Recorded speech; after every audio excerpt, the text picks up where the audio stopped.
पर छोटी बहू खाना बनाएगी। चूल्हा एक ही है ना, तो तुम ऐसा करो, मिट्टी के चूल्हे पर खाना बना लो, बाहर आंगन में जाकर, और मिट्टी के चूल्हे को भी बना लेना, यहाँ पर है नहीं। बाहर माँ जी, अब तो 8 बजे बहुत धूप निकल गई होगी। अरे धूप हो या बारिश, तुझे खाना मिट्टी के चूल्हे पर ही बनाना है, जा अब। मैं भी माँ जी खाना बनाने की शुरुआत करती हूँ। तभी अरेंज मैरिज वाली जेठानी आंगन में आकर जगह को साफ करके मिट्टी का चूल्हा तैयार करती है और उसके सूखने तक सारी सब्जी काट कर आटा गूंथ कर मसाले लाकर रख देती है। चलो कितना काम तो हुआ, अब आधे घंटे में सब्जी पूरी भी बन जाएगी। लेकिन ये गर्मी, बाप रे। गर्मी की वजह से धूप की रोशनी सीधा इच्छा पर पड़ रही थी और वो खाना तैयार कर रही थी। वहीं तपस्या भी आड़ी टेढ़ी सब्जी काट लेती है और यूट्यूब से देखकर खाना बनाने की कोशिश करती है। ओह माय गॉड, 10 मिनट में ही मैं तो गर्मी से परेशान हो गई। पता नहीं मेरा खाना ठीक से बन भी रहा है या नहीं, मुझे बनाना नहीं आता। घर में मैं सबकी नजरों में छाऊंगी कैसे? अब क्या करना है, वीडियो में दही में नमक मिर्च मिलाना है। तपस्या देख देख कर सारा प्रोसेस करती है। इतने में 9 बजे तक दोनों बहू खाना तैयार कर देती हैं। सब डाइनिंग टेबल पर आ जाते हैं। बड़ी बहू खाना परोस रही थी, लेकिन मंजू, इच्छा तेरा खाना बाद में, पहले मैं अपने बेटे की लव मैरिज वाली बहू के हाथ का खाना खाऊंगी। तपस्या बहू परोस, क्या बनाया है तूने? जी माँ जी, मैंने चाप पूड़ी और चावल बनाए हैं। और भाभी कुछ मीठा नहीं बनाया क्या? नहीं, टाइम नहीं बचा था तो नहीं बनाया। ओहो बहू, पहली रसोई में मीठा बनना शुभ होता है, पर कोई बात नहीं, तुम्हारी सास ने तुम्हें ये बताया कहाँ होगा। फिर सब लोग छोटी बहू के हाथ का खाना खाकर मुंह बनाते हैं। छी तपस्या, ये तुमने खाने में इतना नमक क्यों डाला हुआ है? चाय पकाई भी नहीं है। हाँ बहू, तेज नमक है और पूरी भी कच्ची कच्ची सी है। लो मंजू, ये वाली पूरी तुम खा लो। कोई बात नहीं, तुम सीख जाओगी धीरे धीरे। माँ जी पहली बार खाना बनाया है मैंने, इससे पहले मैंने कभी खाना नहीं बनाया, लेकिन धीरे धीरे मैं सीख जाऊंगी। हाँ बहू। बड़ी बहू, तुमने तो बनाया होगा मीठा। जी पापा जी, ये रही खीर। हाँ, इसे बोलते हैं संस्कारी। बड़ी बहू, खाना बहुत तुमने स्वादिष्ट बनाया है और खीर का तो क्या ही कहना। सच में खाना बहुत लाजवाब बना है। सिंपल और देसी चूल्हे वाला स्वाद आ रहा है। माँ आप भी खाइए ना। हाँ खा रही हूँ। तपस्या भाभी बुरा मत मानिएगा, 1 महीने पहले मैंने भी पहली बार खाना बनाया था, फिर भी बहुत अच्छा बना था। आप तो मुझसे पीछे रह गयी। हाँ, ये तो है। विराट बहुत हंस रहा है, इससे तो मैं कमरे में बताऊंगी। सभी लोग मन से अरेंज मैरिज वाली बहू के हाथ का खाना खाते हैं और सास ससुर दोनों बहुओं को नेक देते हैं। खाना खाने के बाद छोटी बहू कमरे में जाकर एसी ऑन करके लेट जाती है, जबकि अरेंज मैरिज वाली बहू सबके झूठे बर्तन हटाकर रसोई में साफ करके आती है। फिर डाइनिंग टेबल साफ करके कमरे में जाती है जहाँ एसी भी नहीं था। तब पति उसके लिए कूलर चालू कर देता है। इच्छा, आपने बहुत अच्छा खाना बनाया था और फिर तो ऐसा मन कर रहा था कि बार बार खाऊं। तुमने बाहर खाना क्यों बनाया, अंदर क्यों नहीं बनाया? बाहर इतनी तेज गर्मी हो रही है, तुम परेशान हो गई होगी। हाँ गर्मी तो बहुत तेज थी, लेकिन माँ जी ने कहा था तो पहली रसोई बाहर ही करनी थी, क्योंकि देवरानी अंदर बना रही थी। अरे कोई बात नहीं, तुम आराम करो, गर्मी बहुत है, नींबू पानी पीती रहना और तुम भी अपना खाना खा लो। जी गर्मी से अभी खाने की इच्छा नहीं हो रही है, थोड़ी देर बाद खा लूंगी। इच्छा आराम करती है और दोनों के पति ऑफिस चले जाते हैं। रात को खाना बनाने की बात आती है, तब रसोई में बड़ी बहू की आधा खाना तैयार कर लेती है और साइड में देवरानी फोन चलाते हुए खड़ी होती है। आओ तपस्या, तुम यहाँ आकर खाना बनाना सीख लो, मैं तुम्हें अभी रोटी बनाना बताऊंगी तो बनाना। हाँ दीदी, आपको देखकर खाना बनाना सीख जाओ, इसीलिए तो मैं यहाँ पर हूँ। आटा लगाने के बाद इच्छा एक गैस पर आलू गोभी तो दूसरी गैस पर चावल बना रही। सब इच्छा तपस्या को 2-3 रोटी बनाकर दिखाती है। आओ तपस्या, बनाने की कोशिश नहीं करोगी तो सीखोगी कैसे? ये तो हाथ धोकर पीछे ही पड़ गई मेरे, अभी बताती हूँ। करती हूँ दीदी। फोन को साइड में रखकर तपस्या जानबूझकर आधा चकला बाहर निकालती है और रोटी बेलने की कोशिश करती है, तो पाँव पर ही चकला गिर जाता है, जिससे थोड़ा दर्द उसे भी होता है। आओ जाओ दीदी, मेरे पैर में बहुत तेज की लग गई। ओहो, तुम भी ना, जाओ तुम रेस्ट करो, मैं बना लूंगी। सब धीरे धीरे तपस्या अपने कमरे में आकर फिर लेट जाती है। अरे वाह, मेरा कमरा कितना ठंडा है। वहाँ रसोई में खड़े रहने का तो मेरा बिल्कुल भी मन नहीं था, बस मेरे पैर पर थोड़ी लग गई। गर्मी में इच्छा खुद खाना बना रही होती है और सब घर वाले खाते हैं। अगले दिन सुबह का सारा नाश्ता भी अरेंज मैरिज वाली बहू ही जल्दी उठकर बना रही होती है। तब काफी देर बाद तपस्या आती है। सॉरी दीदी, उठने में लेट हो गया। आपको तो पता है मुझे खाना बनाना आता नहीं है, तो आप ही खाना बना दिया करना, मैं आपको देखकर सीख लूंगी। और खाना परोसने की टेंशन आप मत लेना, वो मैं कर दूंगी। इससे काम भी बटा रहेगा, आपको भी आराम मिल जाएगा। माँ जी दीपा, अगर कोई जरूरी मेहमान या कोई और अगर कहेगा तो मैं कह दूंगी कि खाना मैंने बनाया है। आपको कोई दिक्कत तो नहीं है ना? ठीक है, मुझे कोई दिक्कत नहीं है, पर तुम खाना बनाना सीख लो जल्दी ही। लेकिन गर्मी बहुत हो रही है, एग्जॉस्ट फैन भी नहीं है यहाँ पर। ये लो, इस दही को हाथ से फेंटो, ये तो तुम आराम से कर लोगी। सब लोग खीरे का रायता खाने में खाकर सही रहेंगे। तब इच्छा को रसोई में किसी के कदमों की आने की आहट होती है तो काम करने की एक्टिंग करने लगती है। ठीक है दीदी, बनी बनाई पूरियाँ मैं डाइनिंग टेबल पर ले जाती हूँ और रायता भी वहीं सर्व कर देती हूँ। तपस्या को ये करता देखकर दीपा और मंजू देखते हैं पर चले जाते हैं। कुछ ही देर में सारा खाना बन जाता है। बड़ी बहू पसीने में दर्द हो चुकी थी, जबकि छोटी बीच बीच में एसी वाले कमरे में जा रही थी। फिर सब खाना खाते हैं। माँ जी, पापा जी, आपको रायता कैसा लग रहा है बताइए, मैंने दीदी से बनाना सीखा है। अच्छा है। मैंने तो कहा था मेरी लव मैरिज वाली बहू बहुत अच्छी, खाना बनाना भी थोड़े दिन में सीख जाएगी, क्यों बहू? हाँ माँ जी। ऐसे दिन गुजरते हैं और इच्छा रसोई में खड़ी रहती है, फोन चलाएगी और इसी बीच बार बार एसी वाले कमरे में जाती है और बहाना मार के निकल जाती है। सारा खाना वही अरेंज मैरिज वाली बहू तैयार करती है और जब खाना बाहर लेकर आती है, माँ जी, पापा जी, देखिए मैंने क्या बनाया, आज आप मेरी जरूर तारीफ करोगे। बड़ी बहू अभी भी अंदर खाना बना रही होती। इतने में छोटी बहू झूठ बोलकर सबको खाना खिला देती है, जिससे आप सबको धीरे धीरे तपस्या पर ही यकीन होने लगता है। ऐसे ही दोपहर में ससुर इच्छा को आवाज देता है। इच्छा रसोई में सब्जी काट रही होती है। पापा जी बुला रहे, देखती हूँ मैं क्या काम है। दीदी आप ये कर लो। तब लव मैरिज वाली बहू रमेश के पास आती है। पापा जी बोलिए, दीदी तो अभी आराम कर रही है, मैं कर देती हूँ। अरे बहू, बाहर बहुत गर्मी हो रही है।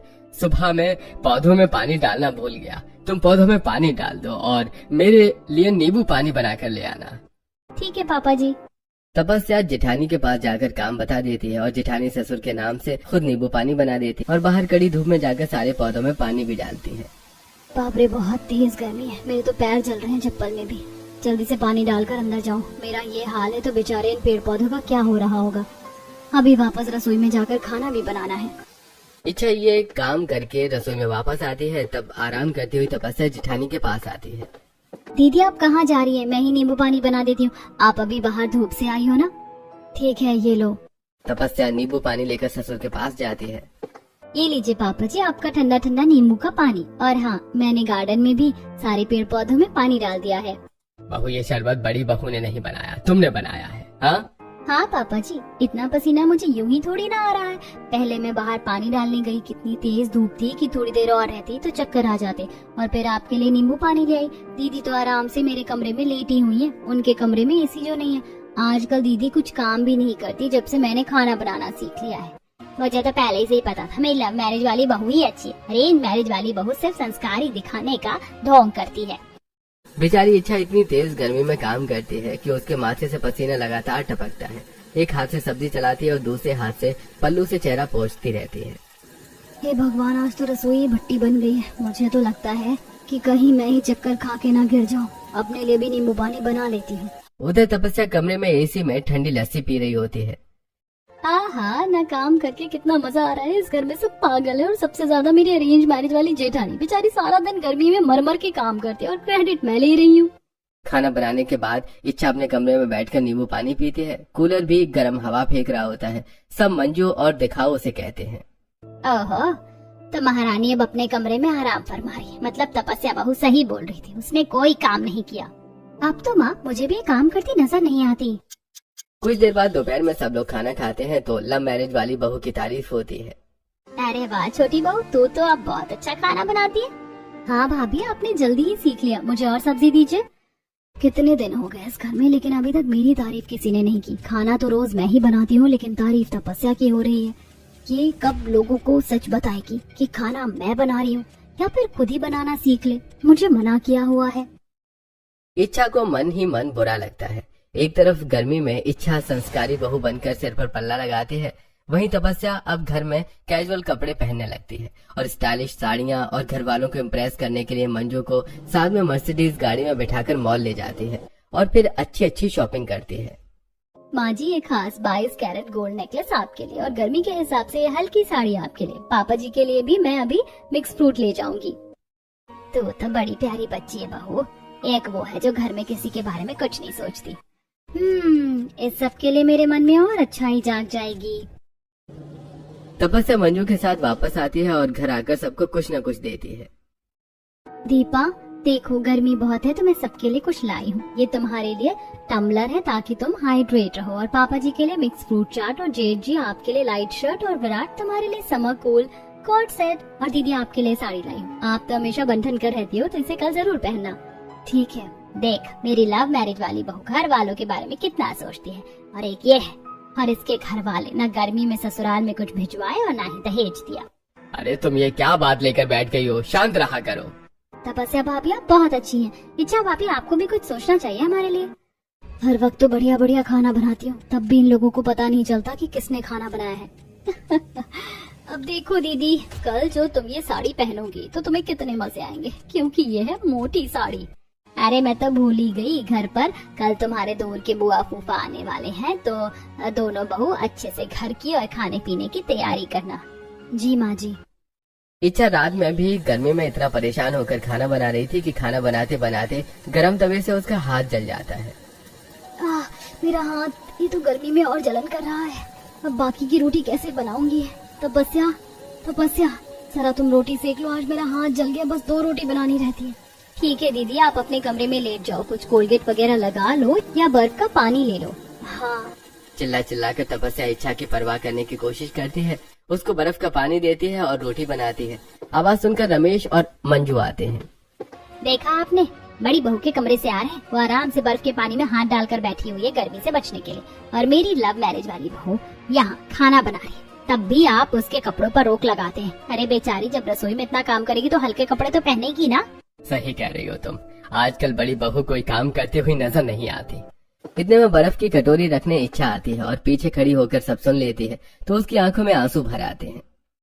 गर्मी में खड़े होकर पूरे दिन खाना मैं बनाती हूँ, और अब पापा जी भी उस पर यकीन करने लगे। सही है। कुछ देर बाद सब लोग बैठकर खाना खाते हैं। तब जले हुए हाथ की वजह से गर्म रोटी पकड़ी नहीं जाती तो खाने पैसे इच्छा उठ जाती है। बहुत दर्द हो रहा है। अरे तेरे से खाना नहीं खाया जा रहा है, एक तो बनाती भी नहीं है, जबकि तपस्या ने बनाया है सब, और खा भी नहीं रही। ऐसी बात नहीं है माँ जी, बस सब तेरे नाटक हैं। खाना है खा, नहीं खाना मत खा। ये सुनकर इच्छा कमरे में चली जाती है। तब खाना खाकर एक प्लेट शोभित लेकर आता है। क्या हुआ, तुम इतनी उदास क्यों हो इच्छा, और खाना क्यों नहीं खाया? जले हुए हाथों से कैसे खाना खाऊं जी? शोभित उसकी जली हुई उंगलियां देखकर परेशान होता है। ये भगवान, तुम्हारा हाथ जल गया, इसका मतलब खाना तो तुम नहीं बनाया, और फिर माँ ऐसा क्यों कह रही थी कि तुमने नहीं बनाया? क्या करूं, सबको ऐसा ही लगता है कि मैं कोई काम नहीं करती, जबकि वो कोई काम नहीं करती। एसी में बैठी रहती है, लेकिन मैं भी ये बात किसी को प्रूफ नहीं करना चाहती। किसी को अगर मेरी तकलीफ दिखाई दी तो देख लेंगे। आप किसी से कुछ मत कहना। क्यों ना कहूँ, मुझे तुम्हारी फिक्र है, मैं तो कहूँगा। आपको मेरी कसम। तब शोभित चुप हो जाता है और अपनी पत्नी को अपने हाथ से खाना खिलाता है। ये दृश्य देखकर देवरानी और सास ससुर के कान भर देती है। बताओ, लव मैरिज होकर विराट मेरी नहीं सुनते, और अरेंज मैरिज वाली दीदी को देखो कैसे भाई सबको अपने बस में कर लिया है। सही बोली बहू तो। अगले दिन इच्छा ने तपस्या की दी हुई मोटी साड़ी पहनी थी, जिसमें उसे और भी ज्यादा गर्मी लग रही थी। फिर भी वो घर की साफ सफाई से लेकर चारों चूल्हे पर खाना बना रही थी, जिससे रसोई में गर्मी और भी ज्यादा धधक रही थी। उसी टाइम लाइट भी चली जाती है। ये भगवान, एक तो धूप की रोशनी सीधा रसोई में आ रही है और 4 चूल्हे भी जल रहे हैं। अभी लाइट भी चली गई। सोचा था खाना बनाकर कमरे में बैठूंगी, पर कमबख्त ये लाइट ही चली गई। उफ, ये साड़ी तो मुझसे नहीं पहनी जा रही है। अरे वाह, लाइट जाने के बाद भी मेरा कमरा कम से कम 15-20 मिनट ठंडा रहेगा, और वो पागल अरेंज मैरिज वाली बहू गर्मी में ही सड़ रही है। कुछ देर बाद भी मेहमान नहीं आते। इतने में तपस्या एसी की हवा खाने कैफे चली जाती है, जहाँ ठंडा ठंडा कोल्ड कॉफी पीती है। वाह तपस्या, तूने तो कमाल कर दिया। बेस्ट बहू का अवार्ड तुझे ही जाता है। अच्छा हुआ मैं उस गर्मी से निकलकर यहाँ आ गई। अरे घर से कॉल। हेलो माँ जी। अरे बहू, तू बिना बताए कहाँ चली गई? वो माँ जी मेहमान आने वाले होंगे और लाइट भी नहीं, तो मैंने सोचा जब तक कोल्ड ड्रिंक ही ले आऊं। वाह मेरी बहू, तू तो बहुत सोचती है। ठीक है, आजा। तब तपस्या कॉल काट कर घर पर कोल्ड ड्रिंक लेकर आती है। इतने में लाइट भी आ जाती है और अच्छा खाना लेकर जाती है। उसके हाथ से जबरदस्ती ट्रे लेकर तपस्या खाना परोस देती है। नमस्ते बुआ जी, फूफा जी, आपने खाना खा लिया? मैंने बनाया, बताना कैसे बना है। आह छोटी बहू, तुमने खाना तो बहुत स्वादिष्ट बनाया, इसीलिए मैं बाकी रिश्तेदारों की तरह तुम्हारे कपड़ों पर नहीं जाऊंगी। तुम सुंदर भी लग रही हो, लेकिन संस्कारी बहू क्या रसोई में नहीं जाती? क्या वो पूछने भी नहीं आई? अरे ऐसी है, वो कुछ काम धाम नहीं करती, सारा काम मेरी लव मैरिज वाली बहू करती है। इतने में आम का पन्ना लेकर अरेंज मैरिज वाली बहू आती है और पैर छूती है। ओहो, आ गई बहू। नमस्ते बुआ जी, फूफा जी। दीदी, आपसे पहले मैं कोल्ड ड्रिंक और खाना लाकर दे दी हूँ, अब आम पन्ना कोई नहीं पिएगा, ये ले जाइए। बहू, सिर्फ संस्कारी नौटंकी करने से घर नहीं चलता, बहू के रसोई वाले फर्ज भी निभाने होते हैं, जो तुमसे अच्छा छोटी बहू निभाती है। इच्छा को बुरा लगता है, लेकिन वो शांत रहती है। ऐसे ही मंजू दोनों बहू को ग्रोसरी का सामान लेने के लिए दिन में 2 बजे धूप में भेजती है, लेकिन चंट देवरानी बहाना बनाकर वहाँ से निकल जाती है। और जब जेठानी सारा सामान घर ले आती है तो वो भी उसी टाइम पहुंचकर जेठानी को अंदर एसी में बैठने को भेजती है और खुद भारी सामान अंदर रखने की कोशिश करती। तब सास ससुर, अरे बहू, इतना भारी सामान तुमसे नहीं उठेगा, इतनी गर्मी में तुम भी ये सामान ला रही हो, क्या बड़ी बहू कहाँ है? हाँ, वो भी तेरे साथ गई थी ना। हाँ माँ जी, पापा जी, लेकिन दीदी ने कहा मुझे गर्मी लग रही है, मैं घर जा रही हूँ, तो ये सारा सामान घर लिया तो मैं ही ले आई। ये भगवान, ये बड़ी बहू कितनी चंट है, घर का एक ढेले का काम नहीं करती, इसको तो मैं बताती हूँ। रहने दीजिए माँ जी, उन्हें कुछ मत कहिए, उनको भी तो गर्मी लगती है ना। कोई बात नहीं, भले ही मुझे हीट एलर्जी हो जाती है तो। मंजू घर में अंदर आने के बाद बहू को एसी में बैठा देखकर बहुत खरी खोटी सुनाती है, जिससे उसकी आंखों से आंसू निकल आते हैं और कमरे में जाकर इच्छा बहुत ज्यादा रोती है। उसकी ये बात ससुर और मंजू सुन लेते हैं। इस घर में 2 महीने होने को आए, किसी को मेरे हाथ का स्वाद अभी तक नहीं पता चला कि मैं कैसा खाना बनाती हूँ, जबकि मेरी देवरानी कभी खाना नहीं बनाती। भले ही मेरा हाथ जल जाए या गर्मी में मैं पूरे पसीने में भीग जाऊँ, अभी भी घर से मैं ही सामान लाई थी और खुद पता नहीं कहाँ चली गई और सबको ये दिखा दिया कि मैं खाली हाथ आई। ऐसी लानत जिंदगी से तो मौत अच्छी है। ये भगवान, ये हमसे क्या गलती हो गई जी?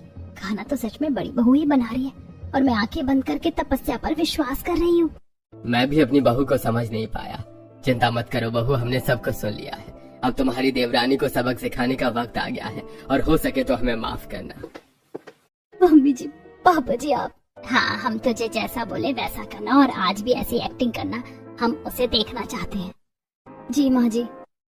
तब सास ससुर एक्टिंग करते हैं और जब रात का खाना बन रहा होता है तब भी इच्छा ही खाना बनाती है और साइड में देवरानी इतराती है। दीदी, अब तो चाह कर भी कोई आपकी तारीफ नहीं करेगा, इसीलिए खाना बन जाए तो मुझे बुला लेना, मैं सबको बाहर दे दूंगी और अपना मुंह ऐसे ही बंद रखना। देख लेना, जो तुम मेरा रसोई का क्रेडिट खाती हो, एक दिन सबको सच्चाई पता चल जाएगी। अरे दीदी, मुझे नहीं आता खाना बनाना, गर्मी से दिमाग खराब हो रहा है। देखो तुम्हारी बहू कितनी अड़ियल है। कुछ देर बाद फिर से मंजू बहू को डांटने का नाटक करती है। अगले दिन सास ससुर की एनिवर्सरी होती है, तब सारा काम मंजू लव मैरिज वाली बहू को देती है और अरेंज मैरिज वाली बहू से बीमार होने का नाटक करने को कहती है। तब सुबह, कुछ नहीं आता, निकम्मी है ये अरेंज मैरिज वाली। तपस्या बहू, जा हलवाई वाले से बड़े बर्तन ले आओ और बाहर आंगन में खाना बनाना शुरू करना, 50 गेस्ट आएंगे। ये सुनते ही तपस्या की हालत खराब हो जाती है और इच्छा अंदर आराम करती है। तपस्या उसे बुलाती है तो, मैं कैसे जा सकती हूँ, मेरी तबीयत खराब है, माँ जी गुस्सा करेंगी, वैसे भी तुम उनकी फेवरेट हो। इच्छा के इनकार करने से कड़ी धूप में तपस्या बाहर जाती है। सास कार ले जाने के लिए भी मना कर देती है। वो हलवाई वाले बर्तन रेडी के सहारे बड़ी मुश्किल से घर लाती। इतने में हाथ मुंह धोती है तो बड़ी बहू बर्तन उठाकर अंदर रखती है। माँ जी, मैं आ गई, आपका सारा सामान लेकर। तपस्या ने तो मना कर दिया था, मुझे ही जाना पड़ा। अरे बहू, तुमने क्यों तकलीफ करी? तपस्या बहू, बाहर आओ। जब उसकी तबीयत खराब है तो तुमने उसे क्यों बाहर धूप में भेजा? पापा जी, मैं इतने भारी बर्तन लेकर आई, दीदी तो अंदर थी, वो तो गई भी नहीं, झूठ बोल रही है। ये झूठ बोल रही है पापा जी, ये मेरे कमरे में आई थी बोलने की, लेकर आओ तो मैं लेने गई, ये तो यहीं बैठी थी। तपस्या बहू, मुझे तुझसे ये उम्मीद नहीं थी। माँ जी, मैं सच बोल रही हूँ, इतनी गर्मी में परेशान होकर ये सब लेकर आई हूँ, बर्तन भांडे, तो मेरा क्रेडिट क्यों खा रही हो दीदी? बड़ा बुरा लग रहा है ना, मैं तुम्हारा आज पहली बार क्रेडिट खा गई तो, और इतने दिन से तुम मेरे साथ जो कर रही थी वो भी बता दो। मुझे क्या बताना है, आप घर में कोई काम नहीं करती हो, सब मैं करती हूँ। बस कर बहू, तू और कितनी एक्टिंग करेगी? हम दोनों ने अपनी आंखों से रसोई में भी तुझे देखा था, फोन चलाकर उसे झाड़ते हुए, और तू कुछ नहीं करती। अब पता चला तुझे वो गर्मी में कैसे कैसे खाना बनाती है, तू उसका क्रेडिट खा जाती है, इसीलिए तेरी सजा ये है। आज का 50 लोगों का खाना तू बनाएगी और कोई भी नहीं। जी माँ जी। अब कड़ी दोपहर में देवरानी सबका खाना बनाती है। कहीं बोरी जलती है तो कहीं बड़े पति लेकर सब्जी को चलती है, तो कहीं चावल को काम करते करते उसकी ऐसी तैसी हो जाती है। तब पूरे पसीने में भीग कर सास के पैरों में गिर जाती है। माँ जी मुझे माफ कर दीजिए, मुझे समझ आ गया कि मैं दीदी का क्रेडिट